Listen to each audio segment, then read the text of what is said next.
Para hablar acerca de la clasificación de bienes, tenemos que dar una diferenciación clara entre bien y cosa, siendo bien todo mueble, inmueble o derecho a ser valorizado monetariamente, es decir, a darle un valor económico, el cual será utilizado por una persona natural o jurídica.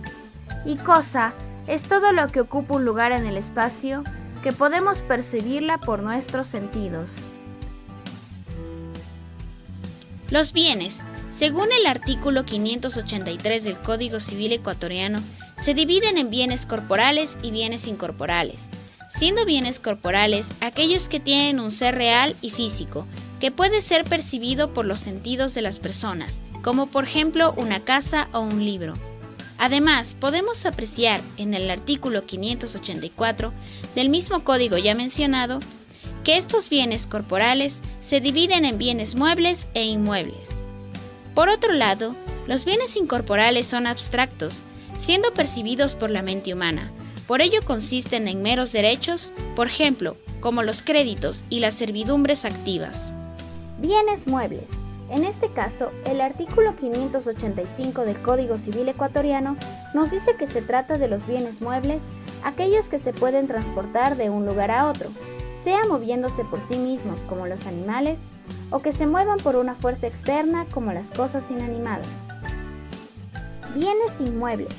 En el artículo 586 del Código Civil ecuatoriano se menciona que los bienes inmuebles son las fincas o bienes raíces, que no pueden transportarse de un lugar a otro. Por ejemplo, las tierras, minas, edificios, etc. Que ya hemos hablado de los bienes muebles, dentro de esta misma categoría abordaremos lo que son las cosas semovientes y las cosas inanimadas. En el Código Civil de nuestra legislación ecuatoriana, en su artículo 585, encontramos que la cosa semoviente es aquella que puede transportarse de un lugar a otro moviéndose por sí misma. De este modo, para comprender mejor este concepto, lo ejemplificaremos. Así, los animales pueden convertirse en cosas semovientes, debido a que ellos pueden transportarse por sí mismos con su propia fuerza. Un claro ejemplo de esto es el ganado. Por otro lado, cuando hablamos de cosas inanimadas y en base al mismo artículo anteriormente mencionado, diremos que estas son aquellas que pueden transportarse de un lugar a otro, pero en este caso con una fuerza externa.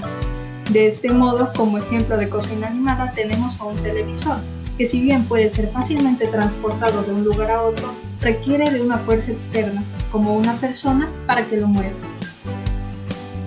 Dentro de los bienes muebles también tenemos otra clasificación, como son los bienes fungibles y los bienes no fungibles.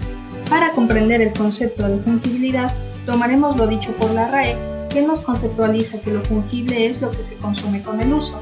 De este modo, relacionaremos la fungibilidad directamente con el consumo. Respecto a los bienes fungibles, Ochoa nos dice que son aquellos que son determinados por su género y por su número o cantidad, peso o medida, de manera que pueden ser reemplazados por otros del mismo género, y a su vez son rigurosamente equivalentes como un instrumento de pago. Finalmente, en nuestra legislación, en su artículo 593, se señala la cosa fungible como aquella de la que no puede hacerse el uso conveniente a su naturaleza sin que ésta se destruya. Diremos entonces que los bienes fungibles se caracterizan principalmente por su consumo y capacidad de destrucción, ya sea de forma física con el deterioro del bien o inmaterialmente con el intercambio de bienes, por ejemplo.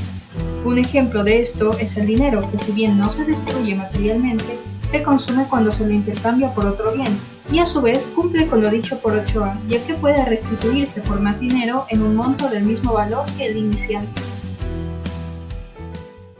Ahora vamos a hablar de los bienes no fungibles. Son aquellos que no se consumen mientras se haga un uso adecuado de los mismos.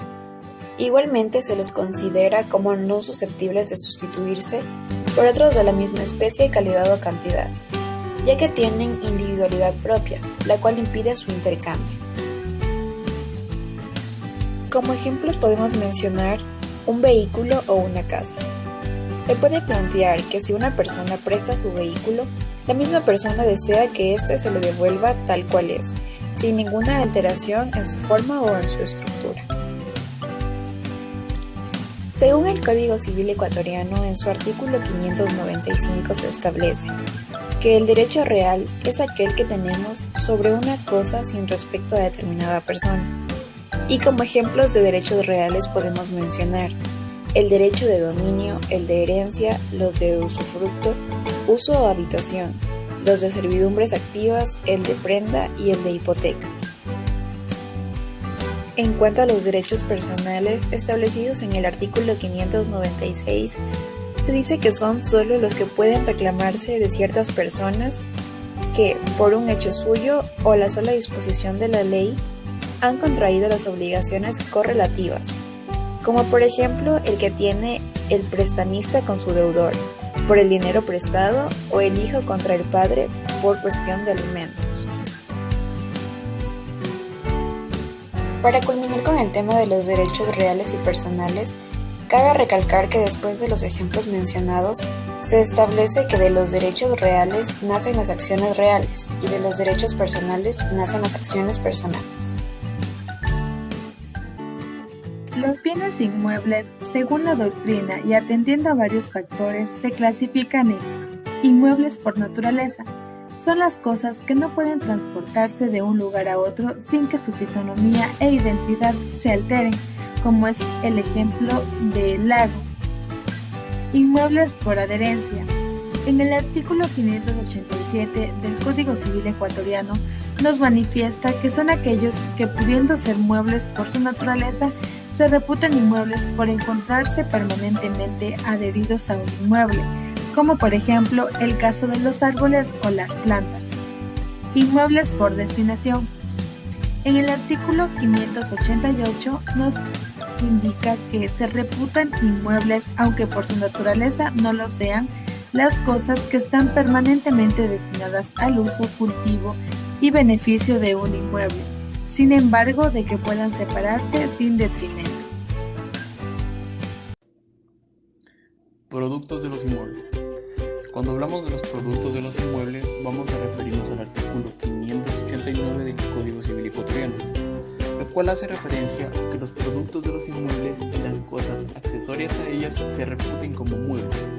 Es decir, el fruto de un árbol, las hierbas de un campo, se los reputan como muebles, esto antes de su separación para el efecto de construir un derecho sobre ellos. Un ejemplo que podríamos dar sería los metales de una mina o el fruto de un árbol, como lo mencionábamos anteriormente. Por adjunción. En el artículo 673 del Código Civil hablamos sobre la adjunción, y aquí nos habla que es cuando dos cosas muebles de distintos dueños se unen, aunque pueden subsistir por separado. Además, dependiendo del valor, una cosa será principal y la otra accesoria. Como un ejemplo sería un espejo y su marco, o unos zapatos y sus cordones.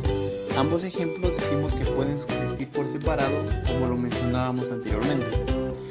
Por divisibilidad. Primero decimos que toda cosa compuesta es divisible, porque así como se componen las partes, estas pueden separarse y dividirse. Por ende, las cosas divisibles se las denomina que existe la posibilidad de dividir la cosa sin que ésta deje de ser tal. Hablaremos de la divisibilidad material. Esta se le entiende como aquella que permite un fraccionamiento físico y se realiza por la valoración de las cosas y su función económica. Divisibilidad intelectual. Permiten dividir las cuotas en cosas imaginarias. En esta no se compromete su integridad material y en estas se crean derechos. Las cosas indivisibles. Estas son aquellas que no se pueden dividir por sí, de lo que se hace desaparece la esencia de la cosa por la división, por ejemplo, un plato o un vaso de vidrio.